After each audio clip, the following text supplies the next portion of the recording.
بسم الله الرحمن الرحيم السلام عليكم ورحمة الله وبركاته كلنتي وعنا وناكسن داوديال كسو دوادا برنامجكeenii kulanka Shibli oo ah barnaamij toddobaadlaah oo toddobaad waliba xiliyadana kale aad ka daawataan Somali Cable TV barnaamijka ayaad inoogu soo gudbisaan ama baynu ku soo qaadanaa su'aalo iyo jawaabo diini ah kuwaas oo su'aalihiina uu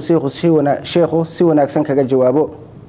daawada haddii aad doonayso inaad barnaamijkeena nagala qayb qaadato waxaad su'aalahaaga inoogu soo diri kartaa kulanka Shibli @somalicable.tv السلام عليكم شيخ. وعليكم السلام ورحمة الله. السلام عليكم وانا دل سلامي شيخ iyo daadiyaha barnaamijka salaanki dib waxaan joogaa Yurub hadii ay xaaskaygu ugu tiraahdo gooy dhammaan reerka iyo qaraabada intaan aabaha ka ahayn hadii kale ifur shariicada islaamku maxay ka qabtaa بسم الله الحمد لله والصلاة والسلام على رسول الله ما بعد ضرب كالنوعاسي قولنا ما بنانا إن كذا كدربته قرابة يرحمك ينقويه ويا قرابة قوينتو وذنوب تواوين النبي نجري صلى الله عليه وسلم لا يدخل الجنة قاطع قرابة قويس أما الرحم قويس كان ما قالوا إن ذنبك كبائر تواوين معاصي واوينه أي نك هذا أقويا ما بنانا اثنين وكأقبل ما بنانا هدي gabadhu waxay rab muhiim ah haboon inay ogaato haday ninkeeda ugu yeedho inuu qaraabadii iyo dadkii wax ka dhaxeeyeen dhiig iyo raximka iyo xuquuqda isku lahaayeen gooyo inay soo degdegto cuquubadeeda iyadana inuu maalinka dambe gooyo meel Allah kaga tago waana wax iyadu bartay midhahi xumaay ay beertay bana laga yaabaa in badan dhacdo oo goobjoog ka ah in aragnay inay goosteen ninka uma banaana xaaskiisa inuu arinta ka yeelo dadku wixii khayr iyo wanaaga la isfaraa la iskuna ateeca la iska dhageystaa laakiin dambi iyo macsiyo qofna qof kale kuma laha inuu faro qofna uma banaana qof kale inuu ka dhageysto mar haday sidaas tahay ninku xaaskiisu sidaa haday farto oo isgaadho oo timaada laba mid inay kala tagaan inuu warka qaato sharciga kala taga fudud qofka inta dambiga ku gelinaya janna inaadan gelin kugu yeedhayana inaad kala fududaataan baa ka fiican hadii wixii waaniya wax sheeg uu garan waayo billahi tawfiiq السلام عليكم وان idin salaamay sheekha iyo daadiyaha barnaamijka salaan kadib magacaygu waa Maxamed walaal waxaad sheekha ii weydiisaa dhul baan iibsanay inagoo saddex ah oo aan ugu tala galnay inaan sii iibino si aan faa'iido uga helno dhowr sano ayaan hadda haynaa hadaba sidaan zako uga bixinaa ma waxaan sugnaa inta nalaga iibsanayo oo markaas baan zakaynaa mise mar kasta ama sanad kasta ayaan zaka ka bixinaa alxamdulilah dhulkaasi wuxuu la mid yahay badeecada dukaanka taala waa ma dhar ama raashin ama wixii la mid ah ama farmashi dawo taalo la mid yahay waa badeecad haday suuq leedahay gadmayso qiimaheeda la garan karayo sanad walba waa la qiimeynayaa haday zakadii gaadhaan dhulkaasi lacagtiisu zaka gaadho ama hantidaada kaliya ganacsigaaga markii lagu daro uu zaka gaaro gaar ahaan saamiga uu zaka gaaro zakadiisi waa laga doonayaa haduu dhul meel laga tagay ama laga qaxay ama laga carroon qiimo lahayn yahayna wax qiimo lagu sareeyo la garanaynin inuu qiimo yeelan doono in kala war loo hayninna sida xoolaha aan la garanaynin baa la xisaabaya maalinku qiimo yeesho ayuu xisaabta dib ugu soo noqonayaa billahi tawfiiq su'aashaydu waxa ay tahay sheekhu waxaan inta badan maqalnaa ama baan aragnaa meelo uu ku qoran yahay ama dad ku hadlaya ereyga la yiraahdo muqaddas waxaad inoo micnaysaa ama baad inoo bidhaamisaa halka uu asal ahaan ka yimid iyo waxa ay diinta islaamku ka qabto ereygaas alxamdulilah ereyga muqaddas waa erey carabiya carabiguna ereyga muqaddaska waxaa looga jeedo hadda iyo isticmaalaadkan dadkeenu waa waxa lama taabtaanka waa waxa qofka ama dadka kaga yaala meel weyn oo lama taabtaanka u ah isticmaalaadka dadka markaad eegto lama taabtaannimadu caqiido iyo diin ahaan waa noqon kartaa oo diinteena waa muqaddas lama taabtaan way nabiga iyo sharaftiisu waa muqaddas lama taabtaan way meel la taaban kara si wax loo sheegi kara maaha waa la yiraahdaa marna waxay noqotaa wax ummadda ka dhaxeeyo danaha guud iyo masaalixda guud ee laga hadlayo oo danta guud maslaxada guud waa muqadas iyada laga hormarinaya waxyaabaha kale oo dhan wadanku Iran leenahay iyo xuduudihiisu iyo ummadda inaan loo soo dhaafi karin xadkay lahayd waa muqadas isticmaalaadkana uu leeyahay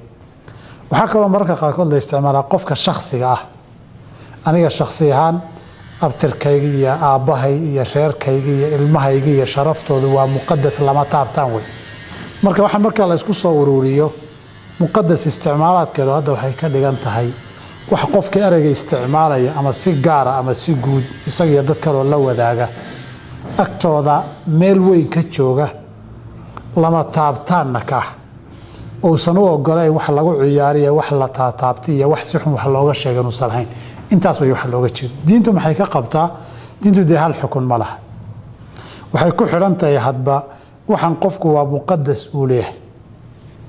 hadday tahay diintiisii iyo caqiidadiisii iyo nabigii ilaalintiisii iyo sharaftiisii iyo saxaabadii hadday tahay xuduudii shariicada laga hadlayo deeray saxan weeye qofka muslimka meel weyn oo lama taabtaan inay ka joogto waa wax caqiidadiisu ay keenayso looga baahan yahay aad iyo aad ayaad u mahadsantahay sheekh su-aasha xigta waxay leedahay gabar ayaan hore u wada joognay 3 dalqadood ayaanan ku furay markaan furayna niyadayda kuma jirin inaan mar dambe dib ugu laabto balse wada hadal kadib waxaan damcay inaan iskaga laabto walow aan xaas kale leeyahay iyaduna wali nin kale ma aysan gursanin waxaana ka soo wareegatay 2 sano ku dhawaad maxay diintu ka qabtaa arrinkaas alxamdulilah maxamuud waxay ku saabsan tahay de 3 dalqadood oo ku furay sidee bay ahaayeen hadda 3 dalqadood oo midba mar ahayd hadday ahaayeen ku noqosho ilaa ay nin guursato looma ogola wuxuu noqon sidii ilaahay yiri fa in talaqaha fala tahillu lahu min ba'du hatta tankiha zawjan ghayra hadii uu furo ana dalqadii saddexaad ee ugu dambeysay ilaa ay nin kala guursato uma banaana inuu ninkii ku laabto haddii dalqaduhu haddaba mid u dhaceen waxba uma yaallo 3 dalqadood ba asal ahaan way dhaceen hadduu uga jeeda 3 baan ku furay 3 baan israaciyo 3 baad ku furan tahay baan idhi oo masala khilaafiya asaxul qowleyn hal dalqad baa dhacda وحلي النبي عليه السلام يا أبو بكر يقيبته هري عمر رضي الله عنه خلافته إلى قاركود روايات كل بسنة يكون شاقان هل ذا القدبة لقصه قاد الشري تاسع على الصح هدي النبي عليه السلام يا أبو بكر يكون رقمان وحنا صخي كرا يمشينا بالله توفيق شيخ سؤال حكتا وحولي هاي داوضحني السلام عليكم شيخ شبلي iyo daadiyaha barnaamijka salaan kadib waxaan rabaa inaan sheekha weydiiyo su'aal waxaan joogaa wadanka Norway oo saacadaha ramadaanka la soomo 20 saacadood ama ka badan anigu waxaan qabaa gaas aad ii dhiba xilliga ramadaanka sidaas darteed cudur ma igu filan tahay waa cudurdaar ma igu filan tahay inaanan soomin bisha ramadaan oo aan qaleeyo xilliyada maalintu ay gaaban tahay alxamdulilah dee qofkan saa'ilka isaga garanaya hadday ku adag tahay soonka ilaalintiisa gaaska iyo xanuunka sheegtay dartii oo una wadi karin dawadii u baahan yahay amaba inuu xanuunku ku sii bata uu ka baqayo waxay ku fiican tahay dhakhaatiir uu ku kalsoon yahay talada inuu weydiiyo oo xaaladiisa caafimaad qiimeeya haddii la heli karana dhakhtar muslima ku fiicnaan lahaa oo garanaya soonku qiimaha iyo meeshuu ka jooga islaamka xaaladiisana qiimeeyo hadduu helo wanaag hadduu waayana cid kaloon inuu weydiiyo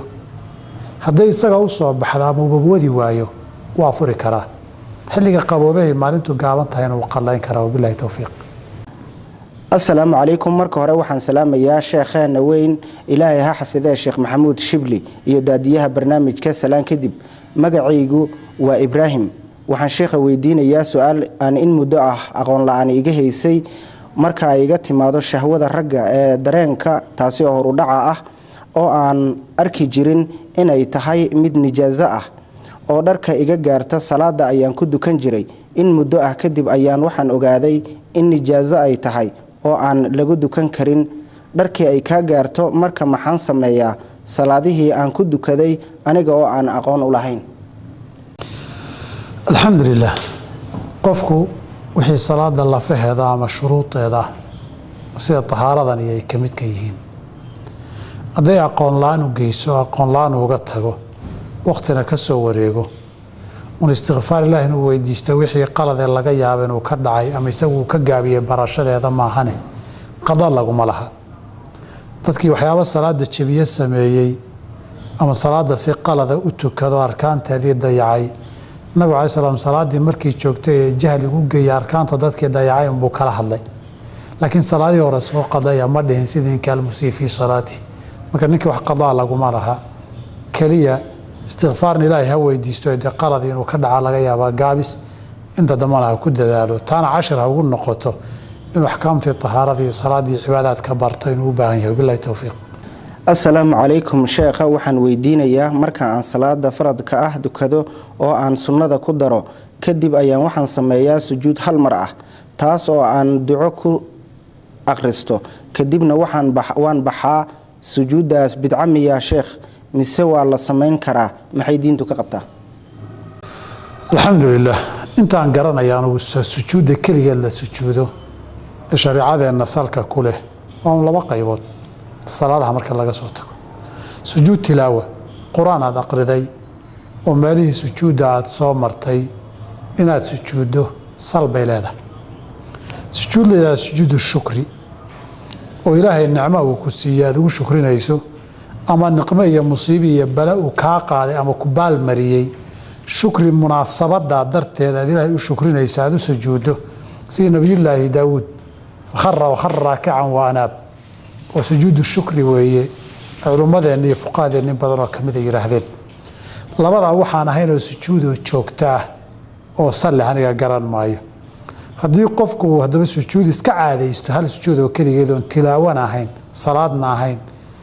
qur-aan la aqriyana ahayn sujuudu shukrina aan ahayn sujuuduna daahirkeeda iyo muuqaalkeeda jinsiga cibaadaadka ay ka mid tahay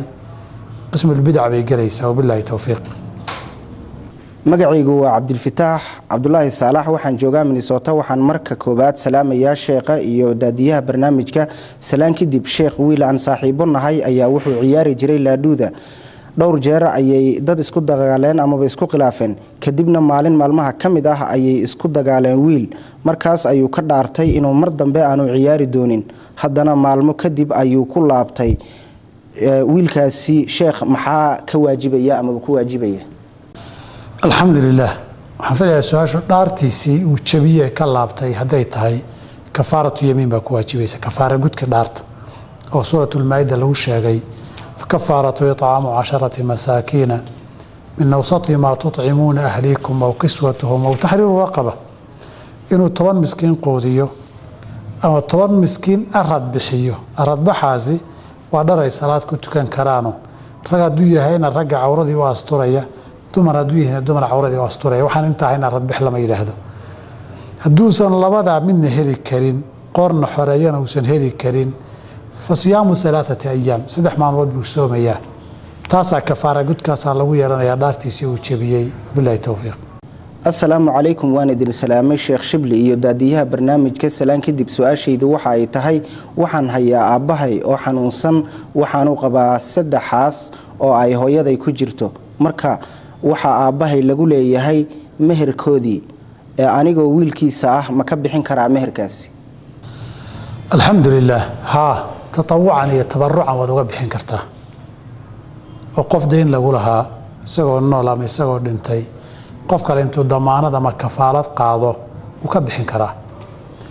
xataa iyagoon waxba iska dhexayninoo waalid iyo walaalo iyo midna aanay ahayn isagoo ka baxsa waa waalid loo yahay inuu aabbihii ka bixiyo daynta iyo xuquuqdaa lagu leeyahay arrin wanaagsan wey ama hooyadii ha siiyo ama eedooyinkii iyo xaasaska kale aayooyinkii aabbihii qaba ha siiye dayntaa wuu ka bixin karaa hadduu ka bixiyo dadkii qaataanna way ka gudaysaa laakiin iyaga markay qaadanayaan waa inuu sheega dayntoodii inuu siinayo si aanan ugu qaadanin waa wiilkoodiiyo deeq isaga uu siiyeyo xolihiisu ay dabcan xuquuq ku lahaayeen xidhiidhin aanay ugu qaadanin ay u kala saaraan wabilahi towfiiq aad iyo aad ayaad u mahadsantahay sheekh su-aasha xigta assalaamu calaykum sheekh shibli waan idin salaamay adiga iyo daadiyaha barnaamijka iyo dhammaan ummadda muslimiinta ah ee daawanaysa barnaamijka magacaygu waa maxamed sheekh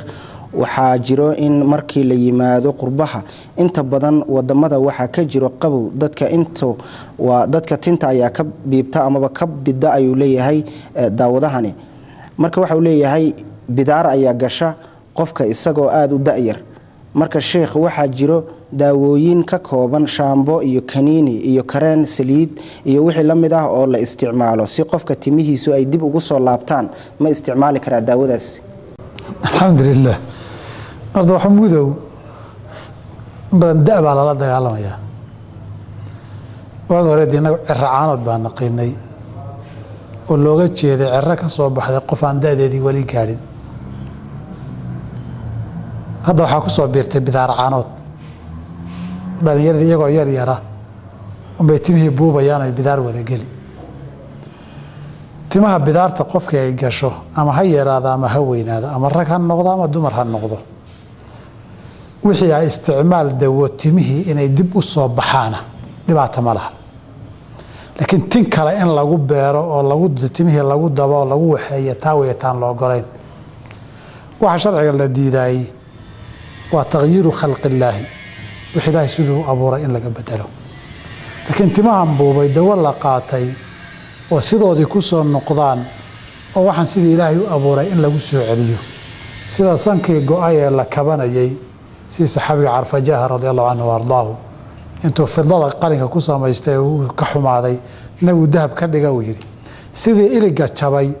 ilig kale loo gelin karo nooc dooniba ha noqdee, sida gacan iyo far wax noqotay loo kabi karo wax loo gelin karo ayay timuhuna la mid yihiin. timaha bidaarta galay haddaan wax bannaan laga keenaya jirin in iyagii inta la daweeyo ama timo jirka haddii lagu tallaalo iyagu jirka intay hoos u galaan kuwa ka baxay noqonaya oo xukunka timihii ku yiilan yeelanaya, sida xubno go-ay oo xubno kale lagu beeray oo la falgelaya dheg iyo san iyo wixii lamidkaa unbay lamid noqonayaan iyo keliyaha iyo waxyaalaha lamidka haddii la beero. laakiin waxaan la ogolayn timihii oo kugu yaala kuwa baruukada la yidhaahdo dusha lagaga tolayo ama dusha lagaga samaynayo ama lagu sii kabaya, kuwaasaan la ogolayn. laakiin bidaartii dawo la qaatay oo tintii dib u soo baxaysa ay dhibaato ma laha. billahi tawfiiq.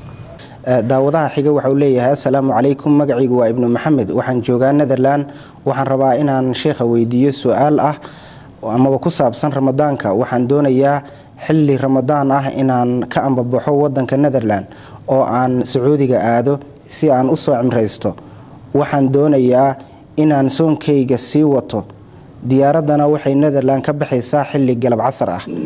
hadduu ilaahay ka raali noqdo marka soonka aan soomanahay ma waxaan kula afurayaa waqtiga Netherland laga afurayo mise wadanka ay xilliga afurka diyaaraddu dul marayso ayaan la afurayaa? alxamdulilah. masalada afurku waa masalo ku xidhan dhicitaanka qoraxda. haddii intuu wadanka meesha ay qoraxdu qofku u dhacdo ku afuraa, saa darteed hadduu inta Netherland jooga ay ugu dhacdana waa ku afuri karaa. haddii uu ka baxay iyadoo qoraxdu soo jeedana wadan uu ka tagay lama afuri karo. meel halka uu marayo qoraxdu markay dhacdo wuu ku afurayaa, ama Netherland hadduu marayo ama wadamo kale Yurub hadduu marayo ama Asia iyo Afrika hadduu marayo ama Sacuudi ha gaarayay soo jeedo halkay qoraxdu ugu dhacdo ayuu ku afurayaa. qoraxdu markay dhacdo baana la afuraa. billahi tawfiiq. sheekh Allah ku xafido adiga iyo dhammaan culimada Soomaaliyeed. sheekh ilaah dartiis ayaan ku jeclahay. su-aashaydu waxa ay tahay wadanka aan joogo masaajido badan ayaa ku yaala, badanaana isku waqti lama dukado oo salaada aad ayay u kala fog yihiin xilliyada ay dukadaan. maxaan sameeyaa? ma masjid ayaan la xirtaa oo aan salaada isaga la dukadaa mar walba mise kii aan ka soo gaaro ayaan la dukadaa? alxamdulilah. طبعا سائلku ishkaalka uu sheegaya ama arintuu sheeganayo waa madaahib kala duwan baa sabab u ah oo dadku madaahib kala duwan bay haystaan. walidaalika 3 ama 4 qaybood bay salaaduhu u kala horeyn karaan. qofka saailka waxaan dhihi lahaa haddii salaadu midna waa u badasho midna waa joogtayn, qof magaalo joogo marba meel salaad ugu soo galayso hal masaajid inuu laazimo isagaa uu la tukadaay inta badan suuragal maaha. wax sharci oo ku waajibinayo sida kaniisadaadii uun tag oranayana ma jiraan.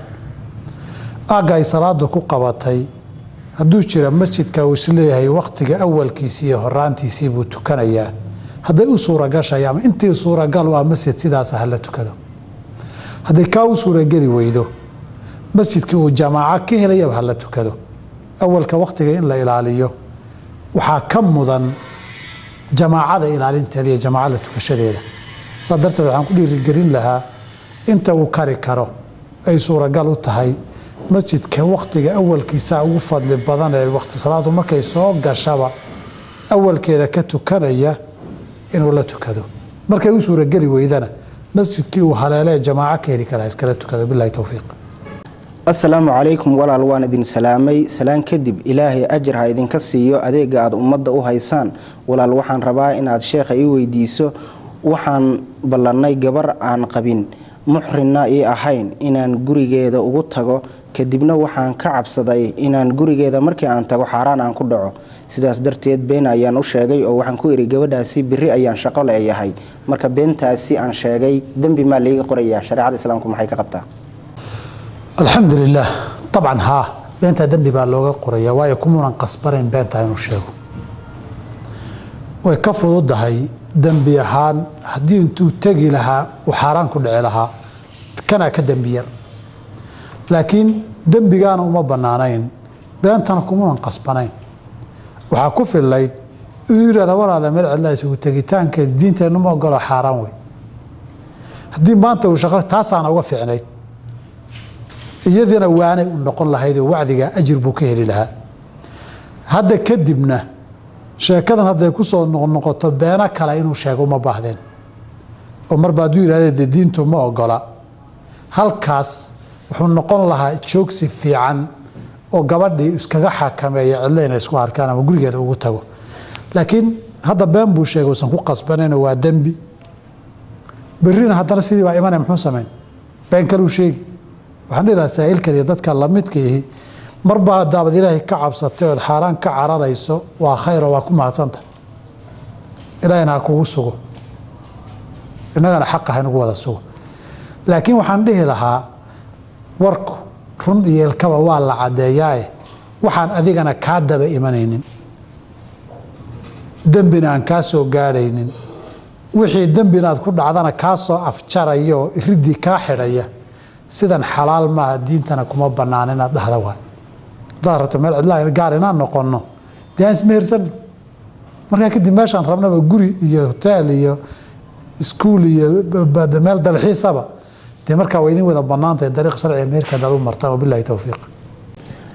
asalaamu calaykum sheekh waxaan weydiinayaa su-aashan haddaan safro oo aan waddan kale aado laakiin aan u tago reerkaygii ama xaaskaygii muddo go-anna aan joogayo sida 20 beri iyo wax la mid ah salaada ma gaabin karaa mise sida caadiga ah ayaan u duka karaa oo qof degani oo u dukado?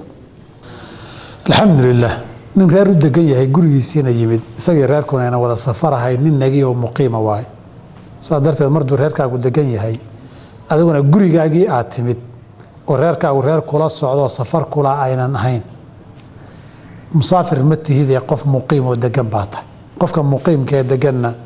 bimarka aad timidba salaadaha waad dhammaystiraysaa gaabin laguma ogola billahi towfiiq. aad iyo aad ayaad u mahadsan tahay sheekh daawadaha xiga waxa uu leeyahay waan idin salaamay sheekha iyo daadiyaha barnaamijka su-aashaydu waxa ay ku saabsan tahay ganacsiga iyo sekadiisa marka la xisaabinayo xoolaha shirkadda lagu yahay ee la doonayo in la sakeeyo gaar ahaan badeecada marka la xisaabiyo lacagta lagu qiimeynaya zako ahaan ma waxay noqonaysaa qiimihii markii hore lagu soo iibiyey mise qiimaha dambe ee macaamiisha looga iibinayo? alxamdulilah horta masaladani maxmuuda waa masalo marar badan soo noqnoqota dad fuqaha fiqiga shaaficiga aqriyana erayada qaarkood oo kutubteenna ku qoran si qalad ay u fahmaan meeshan 3 arrimood baa yaalla. arrinta koobaad labada eray ee uu isticmaalay qofku markii fiqhigeenna la yiraahdo laba macnay kala leeyihiin qiimayn iyo lacagtii lagu soo gaday waa laba kala arrimood. lacagta lagu soo gaday waxaa looga jeedaa waa midda fuqahadeena ay sheegaan mar waxaa la yiraahdaa maxaa lagu xisaabayaa ma lacagtii lagu soo gaday mise lacag kale markay saa fuqahadeenu leeyihiin qiimaynta ugama jeedaan iyo nambarka waxay uga jeedaan shilin baa lagu soo gadi karaa dollar baa lagu soo gadi karaa euro lagu soo gadi karaa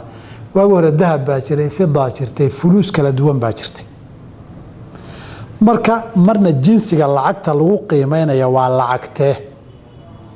waxay ka hadlaan lacag baa lagu soo gaday, lacagna qaali bay waddan ka tahay, tee baa lagu qiimeynayaa. waa ereyga fuqahada kutubteena ku qoran. marna waxaa laga hadlayaa imisay joogtaa hadda, ama shilin ha lagu qiimeeyo, ama dolar ha lagu qiimeeyo, ama riyaal ha lagu qiimeeyo, ama yuuro ha lagu qiimeeye. imisa ma nambarkii tiradii lagu soo gaday mise tirada suuqa ay ka joogto? watanadu way weydiinayaa.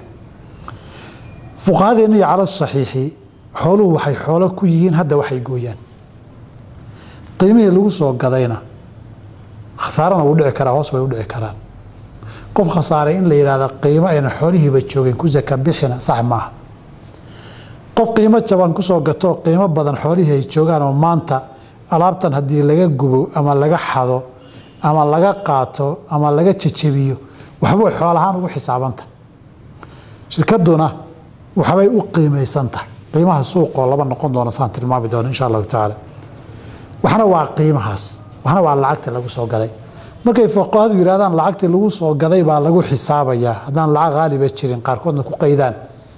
bay dad dalabatulcilmi oo fiqiga shaaficiga aqriya waxay u qaateen intii lagu soo gaday baa haddana lagaga zakayn. lacagtii lagugu soo gaday baa lagaga zakayn markay leeyihin kuma jeedaan $100 baad ku soo gaday, $100 baad ku qiimeyn maaha. ee dollar haddaad ku soo gaday dollar baad ku qiimeyn waay. haddaad euro ku soo gadayna euro lagu qiimeyn. hadda maxaa imisuu joogaa? alaabta muddo ay oli kartaa. qaar baa alaabtii noqda xaraash, marka qaarkood xaraash lagu gadaa. cadaaladdu waxay ku jirtaa xoolo khasaarayna inaan qiimo hore lagu qabanin oo xoolahaadan hayninooda khasaartayba ka saka bixi lagu yidhaahdo, iyadoo xoolo badan kuu yaallaan xoolo kuu yaalla inaadan ka saka bixinin. labadaa midna saxda maaha. qiimaha waxaa lagu qiimeynayaa qiimaha suuqa oo qodobka koobaad. qodobka labaad, qodobka dambe ugu dambeyn uga gudbayo, qiimaha suuqu muxuu yahay? waa ka koreyn karaa sax sidii hore aad ku soo gadatay, waana ka hooseyn karaa. laakiin qiimaha suuqa laftiisa ka koreeya ama ka hooseeya laftiisaan meel go-an ma laha. waxna waa lagu bilaabaa beec iyo gorgorinta, waxna waa kama dambays lama dhaafaana oodan dhaafaynin haddii lagu gorgoriyo, haddii lagu riixo. intaa kadib qofku wuu kaa tegi. halkaa markay marayso meel baad gorgorada ka soo bilaabi. gorgorada marka aad soo bilowdana meelaadan dhaafin baa jira. inta ka koraysa hadba meeshay kuu gasho baad qofka ka gadi. halkii shay ama dharkii isku nooc ahaa baad qiimo kala duwan ku gadi. marka halka ishkaalku jiraan raba inaan caddeeyo halkaa waaye. 1,000 shilin baad ku baayacdaa. qof baa gorgoro adagoo ilaa 700 ku wadi, qofna 1,000 kaa iska siin, qof 900 baad waxiga dhim buu ku dhihi, 50 baan kaa dhimay, mani waxiga dhim 100 baan kaa dhimay, waa yahay buu ku dhihi. qof baa 850 kaa gadan, qof baa 8 kaa gadan. qofna gorgortankiisu waa halka ugu dambaysa ku gaarsiin. marka haddaan nidhaahno alaabtii hal la qiimeeyo, qiimana waa gorgortanka lagu bilaabo, qiimana waa halka aadan dhaafaynin. halka aadan dhaafaynin weeye qiimaha rasmiga ah. inta kale waa nasiibka gorgortanka haday kuu gasho. suuqna asal ahaan waa la isgorgoriyaa. gorgortankiina dadku isku gorgortan ma waa la kala gorgortan badan yahayo ku celceliskii wax iga dhinto. inna aad bay dadka u xaadhaan, inna aad uma sii riixriixaan dadka. oo dabeecad ilaahay u kala abuuray way dadkii subxaanahu wa tacaala u kala dhigay. halka aadan dhaafaynin waa qiimaha uu suuqa kugu yaalla ee rabta inaad ku gadda ugu yaraan. kaasaad ku qiimeyn wixii badeecad ay yaalla. wixii gadmayna dee wixii aad ku gadda ee kaashahabaad xisaabi. wabillahi towfiiq. aad iyo aad ayaad u mahadsan tahay sheekh. daawadaha xiga waxa uu leeyahay assalaamu calaykum sheekh, su-aashaydu waa ma u shaqayn karaa dumarka duqoobay ee baambariska laga bedelayo? dembi miyaa arrinkaasi? maxay diinta islaamku ka qabtaa? alxamdu lilah. waxaan filayaa su-aalahan oo kale waxay ka yimaadaan dadka westernka aaday. meelahaasee dee waayeelkii ilmahooda intay isaga tageen qaar badan waxba ma dhalin. meelo gaar oo lagu hayo lagu xanaaneeyay leeyihiin. afrikada dee cid waayeel meel ku xanaanaysaba, qolyo isbitaal maskaxiya ku jira maahane maba aragba. haddii meeshii dooni baa ka dhacday dad waayeela meel haddii lagu xanaanaynayo dumarka dumar baa ka shaqayn kara raggana rag baa ka shaqayn kara inta la heli karo طبعا qof inaad cawradiisa kala aragto ood ka shaqayso ood bambar ka bedesho asalku waa xaraam laakiin waa daruura qofkii caawin buu u baahan yahay cid maxramkiisii iyo ay isu bannaanaayeen oo caawisana lama hayo daruuraad hadday timaado daruuradu hadba intay u kala fududahay baa loo kala qaataa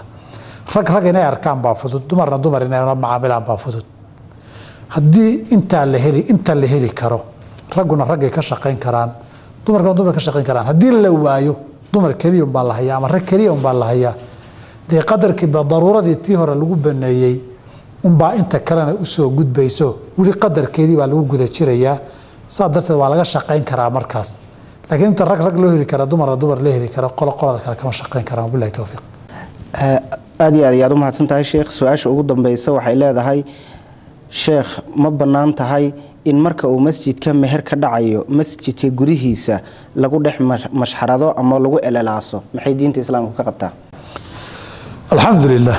dacawska sawdka iyo codka haddaan fitna ka dhalanaynin dhibaato ma laha nimankii xabashida ahaa masaajka nabiga markay ku dhex ciyaarayeen sala allahu calayh ali wasalam ciyaartoodu warmihii ay ganayeen iyo shiishkii barashadiisi iyo xeeladihii dagaal keliya ma ahayn dhawaq bay samaynayeen oo taqriidaad bay samaynayeen oo dagaalka laftiisu erayo iyo tirtirsiin iyo nooc erayo dhawaaqahoo codad la bixiyo dhiirigelin iyo buu leeyahay kuwaas dhexdiisay ku samayn jireen haddii aan qalab kale la garaacayno oo turumbi aan wax la samaynaynin sideeda aan loo ogolayn alalaasku dhibaato ma laha laakiin hal midun ha la eego inaan dhib ka dhalanaynin oo masaajkii haddii dadku tukanayaan oo qur-aan akhrisanayaan lagu tashwiishinayo lama ogola ilaa hadduu iska dhawaaqaas yahay dhibaato mala caaisha radiallahu canha ardaaha markay daawanayseen nabigu la joogay nabiga gadaashiisa taagnayd gurigay ku jirtay waxay sheegtay inay ku soo baraarugtay qaylada iyo sawaxanka iyo meesha ka baxaya iyo dhawaqa iyo waxyaabaa la qaadayay tiibay ku soo baxday waxay aragtay meeshan la ciyaaraya marka oo dhoolatus ciidan lagu samaynayo marka dhibaato male haddaan dad la tashwiishinayno cibaadadoodii khalkhal la gelinaynin wabillahi tawfiiq daawadayaal waxaynu intaasi kusoo afmeeraynaa barnaamijkeena kulanka shibli oo ah barnaamij toddobaadlaha oo toddobaadkiiba hal mar aad ka daawataan tv-ga Somali Cable barnaamijka haddii aad doonayso inaad nagala qayb qaadato ama su-aashaadayna soo gaarsiiso waxaad inoogu soo diri kartaa ciwaanka shaashada kaaga muuqda ee ah kulanka shibli @somalicable.tv sidoo kale barta Facebook aynu ku leenahay ee kulanka shibli ee Somali Cable ayaad inoogu soo diri kartaa barnaamijka waxaa idin la socodsiinayay anigoo ah Maxamuud Maxamed Maalin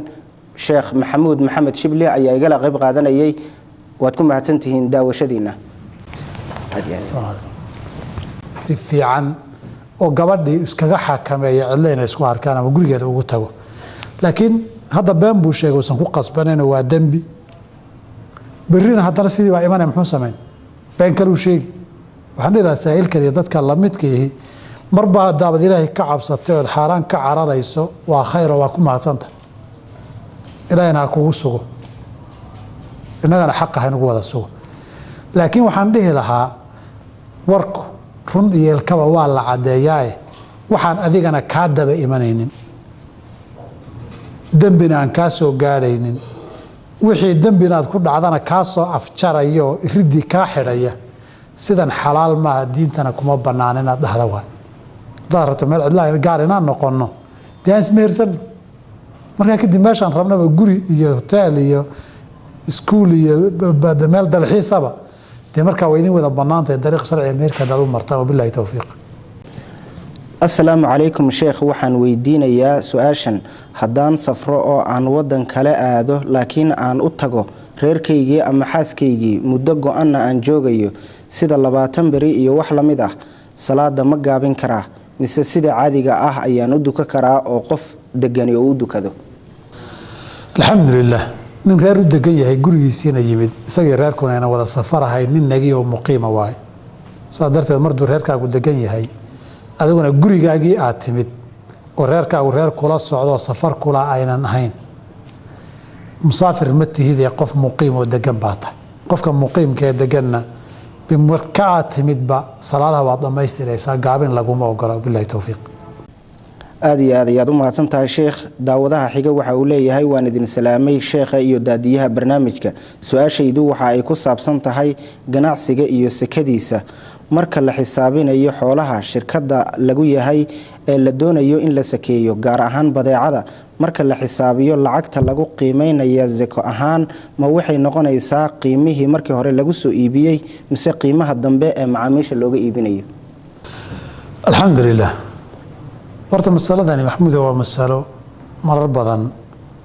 soo noqnoqota. dad fuqaha fiqiga shaaficiga aqriyana erayada qaarkood oo kutubteenna ku qoran si qalad ay u fahmaan. meeshan 3 arrimood baa yaalla. arrinta koobaad, labada eray ee uu isticmaalay qofku markii fiqigeenna la yiraahdo laba macnay kala leeyihiin. qiimayn iyo lacagtii lagu soo gaday waa laba kala arrimood. lacagta lagu soo gaday waxaa looga jeedaa waa midda fuqahadeena ay sheegaan. mar waxaa la yiraahdaa maxaa lagu xisaabayaa, ma lacagtii lagu soo gaday mise lacag kale. markay saa fuqahadeenu leeyihiin qiimaynta ugama jeedaan iyo nambarka, waxay uga jeedaan shilin baa lagu soo gadi karaa, dollar baa lagu soo gadi karaa, euro lagu soo gadi karaa. waagi hore dahab baa jiray, fidaa jirtay, fuluus kala duwan baa jirtay. marka marna jinsiga lacagta lagu qiimeynaya waa lacagtee. waxay ka hadlaan lacag baa lagu soo gaday, lacagna qaali bay waddan ka tahay, tee baa lagu qiimeynayaa. waa erayga fuqahada kutubteena ku qoran. marna waxaa laga hadlayaa imisay joogtaa hadda, ama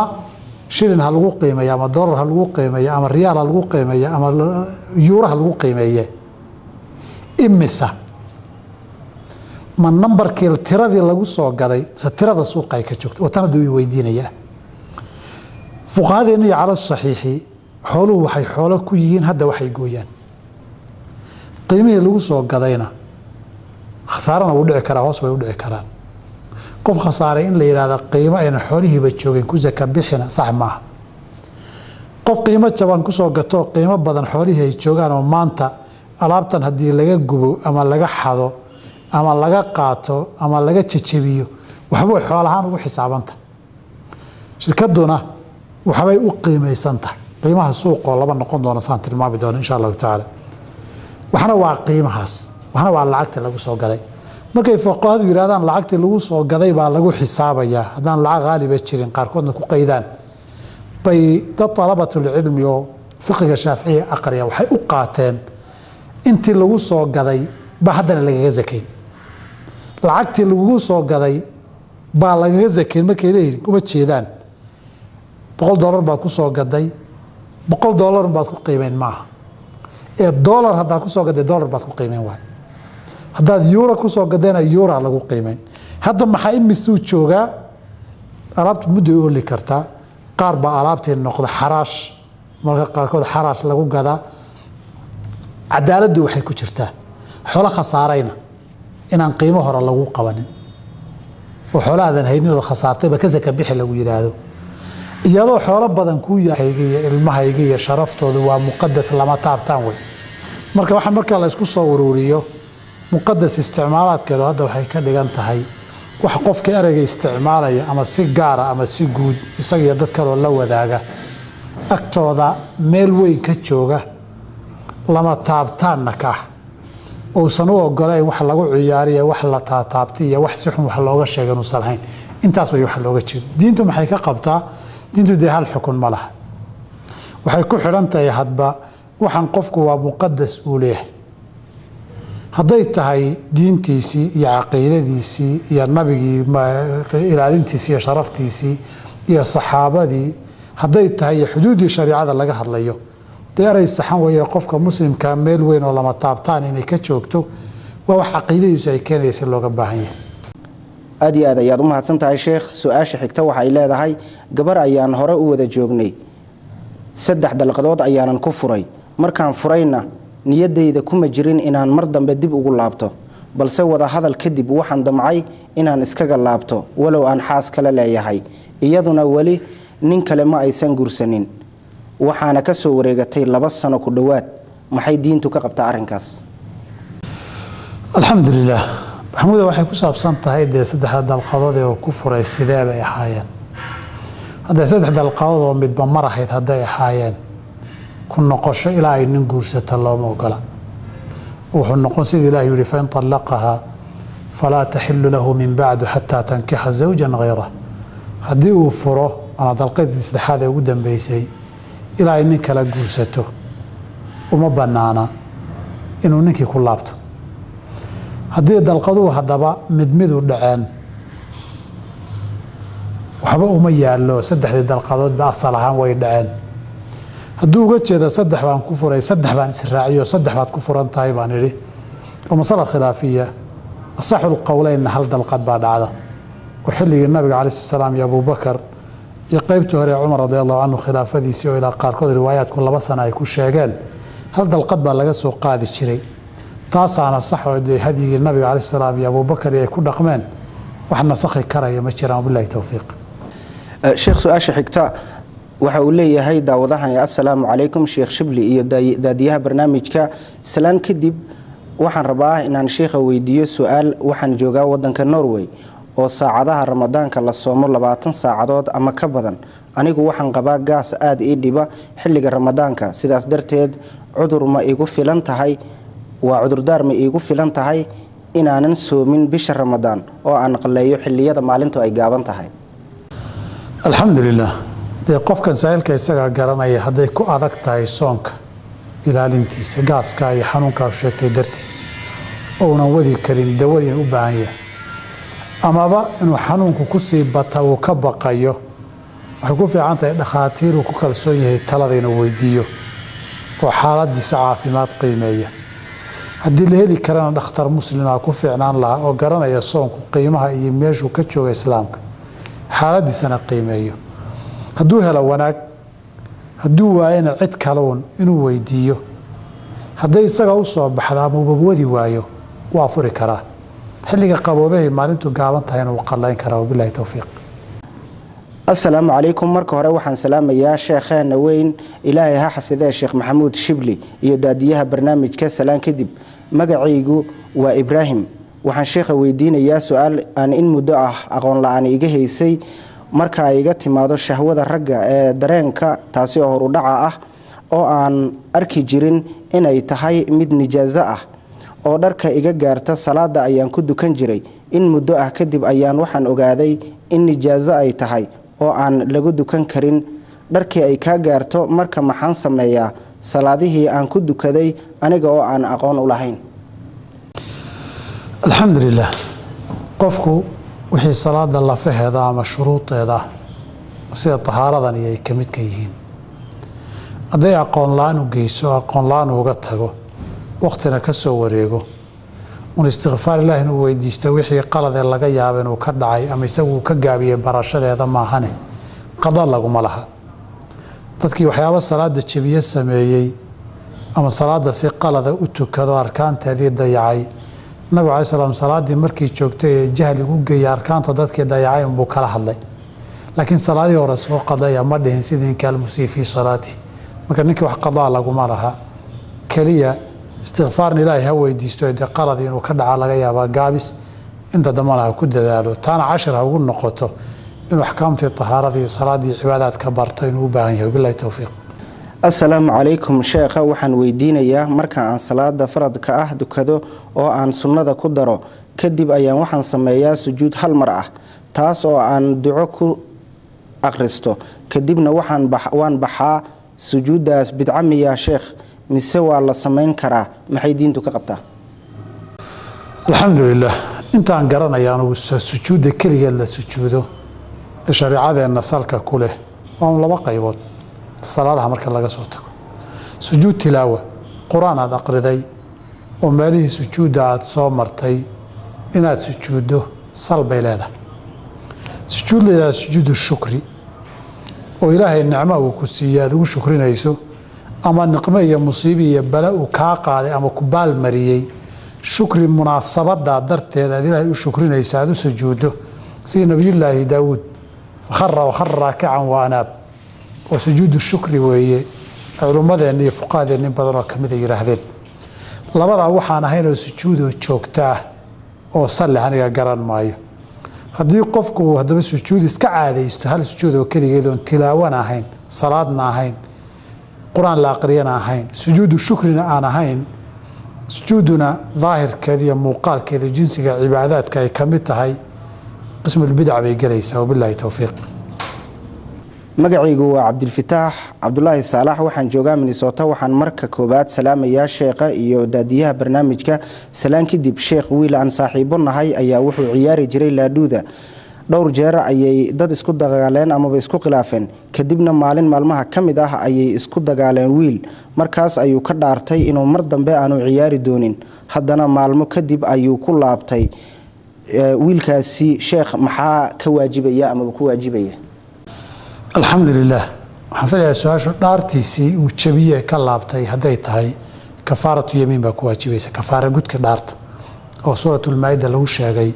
fakafaaratu icaamu 10 masaakiina min awsati maa tucimuuna ahliikum aw kiswatuhum aw taxriiru raqaba, inuu 10 miskiin qoodiyo ama 10 miskiin arad bixiyo. aradbaxaasi waa dharay salaad ku tukan karaano, rag hadduu yahayna ragga cawradii u asturaya, dumar hadduu yahayna dumar cawradii u asturaya. waxaan intaa hayna aradbix lama yidhaahdo. hadduusan labadaa midna heli karin, qoorna xoreeyana uusan heli karin, fa siyaamu 3 ayaam, 3 maalmood buu soomayaa. taasaa kafaara gudkaasaa lagu yeelanayaa dhaartiisii uu jebiyey. wabilaahi towfiiq. assalaamu calaykum, waan idin salaamay sheekh shibli iyo daadiyaha barnaamijka. salaan kadib, su-aashaydu waxa ay tahay, waxaan hayaa aabbahay oo xanuunsan, waxaanu qabaa 3 xaas oo ay hooyaday ku jirto. marka waxaa aabbahay lagu leeyahay meherkoodii, anigoo wiilkiisa ah ma ka bixin karaa meherkaasi? alxamdulilah, haa, tatawucan iyo tabarucan waad uga bixin kartaa. oo qof dayn lagu lahaa isagoo nool ama isagoo dhintay, qof kale intuu damaanad ama kafaalad qaado wuu ka bixin karaa. xataa iyagoon waxba iska dhexaynin oo waalid iyo walaalo iyo midna aanay ahayn, isagoo ka baxsa waa waalid loo yahay inuu aabbihii ka bixiyo daynta iyo xuquuqdaa lagu leeyahay, arrin wanaagsan wey. ama hooyadii ha siiyo, ama eedooyinkii iyo xaasaska kale aayooyinkii aabbihii qaba ha siiye, dayntaa wuu ka bixin karaa. hadduu ka bixiyo dadkii qaataanna way ka gudaysaa. laakiin iyaga markay qaadanayaan waa inuu sheega dayntoodii inuu siinayo, si aan nagu qaadanin waa wiilkoodiiyo deeq isaga uu siiyeyo xoolihiisu ay dabcan xuquuq ku lahaayeen xidhiidhin aanay ugu qaadanin ay u kala saaraan. wabilaahi towfiiq. aad iyo aad ayaad u mahadsantahay sheekh. su-aasha xigta. assalaamu calaykum sheekh shibli, waan idin salaamay adiga iyo daadiyaha barnaamijka iyo dhammaan ummadda muslimiinta ah ee daawanaysa barnaamijka. magacaygu waa maxamed sheekh. waxaa jiro in markii la yimaado qurbaha inta badan wadamada waxaa ka jiro qabow, dadka tinta ayaa ka biibta amaba ka bida ayuu leeyahay daawadahani. marka waxau leeyahay bidaar ayaa gasha qofka isagoo aada u da-yar. marka sheekh, waxaa jiro daawooyin ka kooban shaambo iyo kaniini iyo kareen saliid iyo wixii la mid ah oo la isticmaalo si qofka timihiisu ay dib ugu soo laabtaan. ma isticmaali karaa daawadaas? alxamdulilah, horta waxa mudow badan da' baa lala dagaalamayaa. waagi hore inagu ciro caanood baa naqiinay oo looga jeeday ciro ka soo baxday qof aan da'deedii weli gaadhin. hadda waxaa ku soo biirtay bidaar caanood.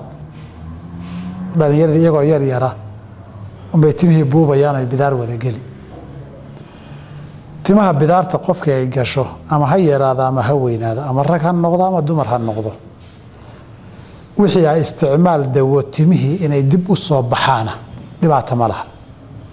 laakiin tin kale in lagu beero oo timihii lagu dabo oo lagu waxeeyo taa weyataan la ogolayn. waxa sharciga la diidaayey waa tagyiiru khalqi illaahi, wix ilaahay siduu u abuuray in laga bedelo. laakiin timahan buubay dawo la qaatay oo sidoodii ku soo noqdaan oo waxaan sidii ilaahay u abuuray in lagu soo celiyo, sida sankii go-ay ee la kabanayay si saxaabiga carfajaha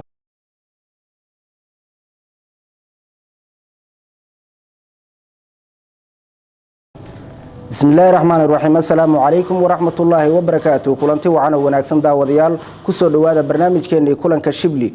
برنامج تضبط الله وتضبط ولي بحليادنا كلاعد كداوتان صومالي كيبل تي في برنامج كاياد انو سو غدبيسان اما باينو كسو قادنا سؤاله iyo jawaabo diini ah kuwaasi oo su'aalihiina uu sheekhu si wanaagsan kaga jawaabo daawada hadii aad doonayso inaad barnaamijkeena nagala qayb qaadato waxaad su'aalahaaga inoogu soo diri kartaa kulanka shibli @somalicable.tv السلام عليكم شيخ. وعليكم السلام ورحمة الله. السلام عليكم وانا دل سلامي شيخ iyo daadiyaha barnaamijka salaan kadib waxaan joogaa Yurub hadii ay xaaskaygu igu tiraahdo gooy dhammaan reerka iyo qaraabada intaan aabaha ka ahayn hadii kale ifur shariicada islaamku maxay ka qabtaa بسم الله الحمد لله والصلاة والسلام على رسول الله ما بعد ضربك النوعاسي gabadhana ma banaana in ninkeeda ay ka dalbato qaraabada iyo raximka inuu gooyo waayo qaraabo goyntu waa dunuubta waaweyn ee nabigeenu yidhi sala allahu alayh ali wasalam laa yadkhulu jannata qaatic qaraabo goys ama raxim goys janno ma galo in dembiga kabaa'irta ee waaweyn ee macaasida waaweyna ay ninkeeda ugu yeedha ma banaana isna inuu ka aqbala ma banaana haddii gabadhu waxay muhiim habboon inay ogaato hadday ninkeeda ugu yeedha inuu qaraabadii iyo dadkii wax ka dhaxeeyeen dhiig iyo raximka iyo xuquuqda ay isku lahaayeen gooyo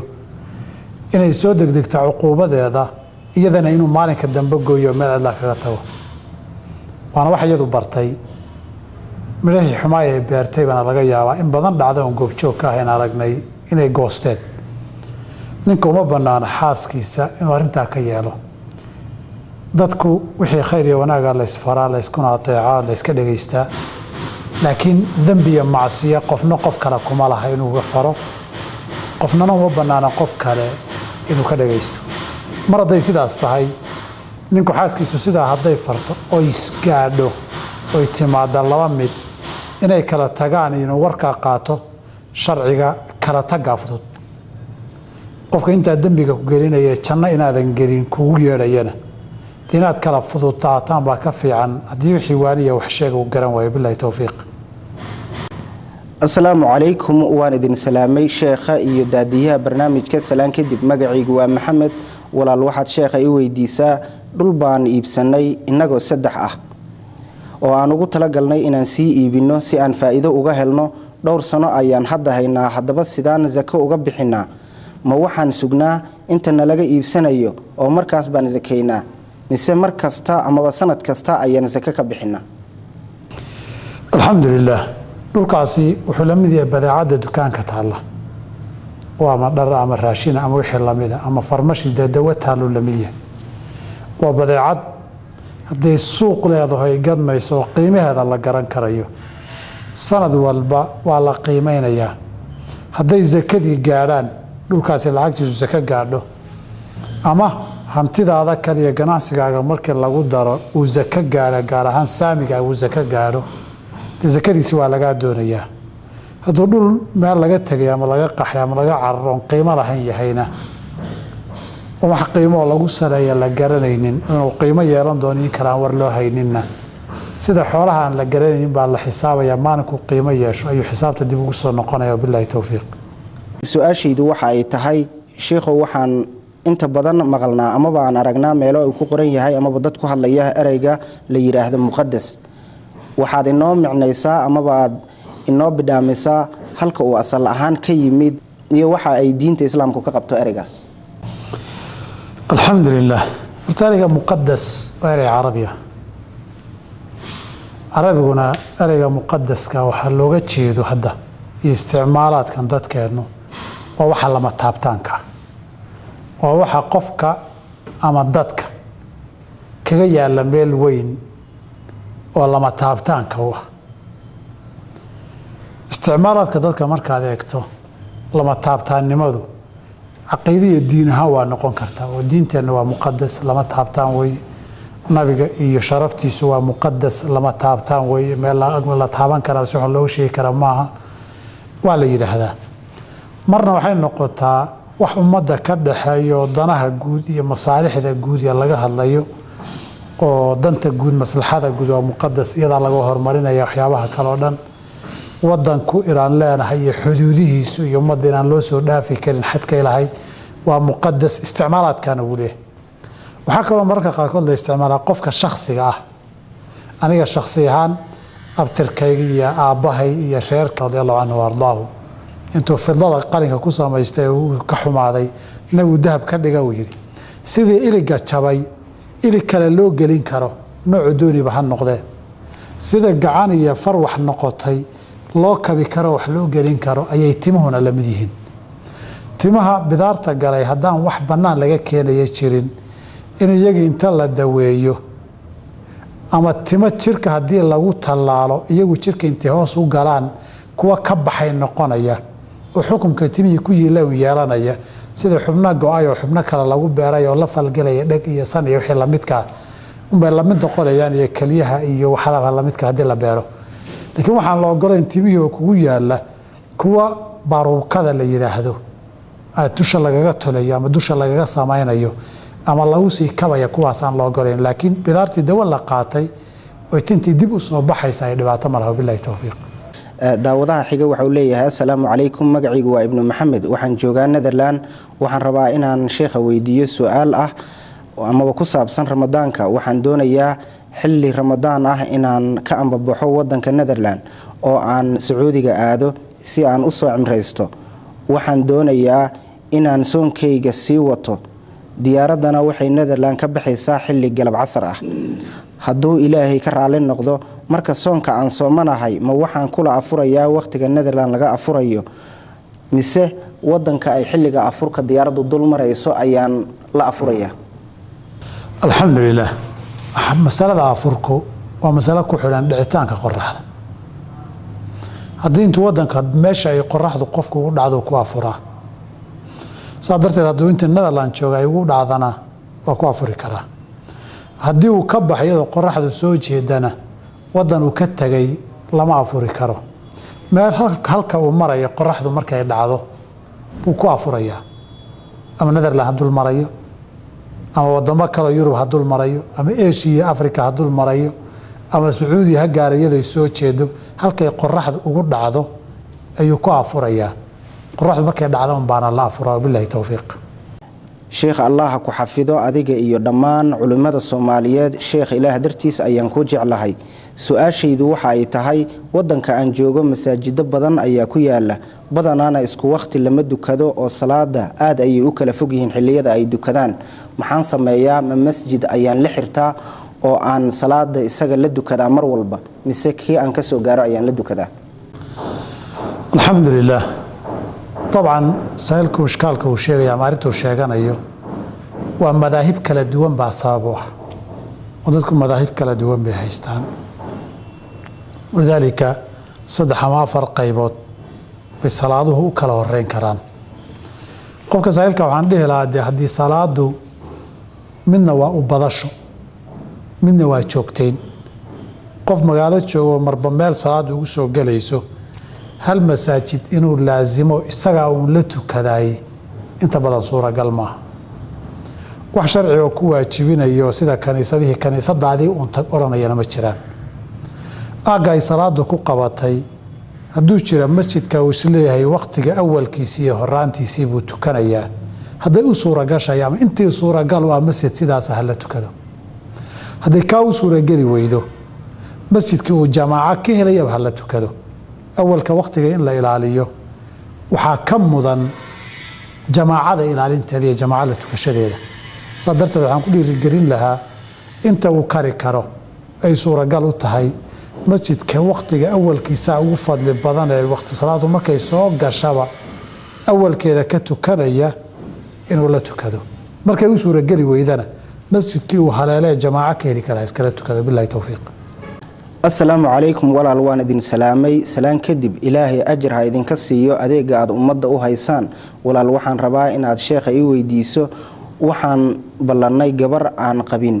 muxrinna ii ahayn inaan gurigeeda ugu tago kadibna waxaan ka cabsaday inaan gurigeeda markii aan tago xaaraan aan ku dhaco sidaas darteed been ayaan u sheegay oo waxaan ku iri gabadhaasi biri ayaan shaqo leeyahay marka beentaasi aan sheegay dambi ma leeyahay qoraya shariicada islaamku maxay ka qabtaa alxamdulilah طبعا ها beenta dambi baa looga qoraya waayo kumunan qasbarin beenta inuu sheego way ka fududahay dambi ahaan haddii intuu tegi lahaa uu xaaraan ku dhici lahaa kana ka dambi yar laakiin dambigaana uma bannaanayn beentana kumunan qasbanayn waxaa ku fillayd inuu yidhahda walaala meel cidla isugu tegitaankeed diinteennu ma ogolo xaaraan wey haddii maanta uu shaqo taasaana uga fiicnayd iyadina waanay u noqon lahayd oo wacdiga ajir buu ka heli lahaa hadda kadibna sheekadan hadday ku soo noqnoqoto beena kale inuu sheego uma baahdeen oo marba hadduu yidhahda diintu ma ogola halkaas wuxuu noqon lahaa joogsi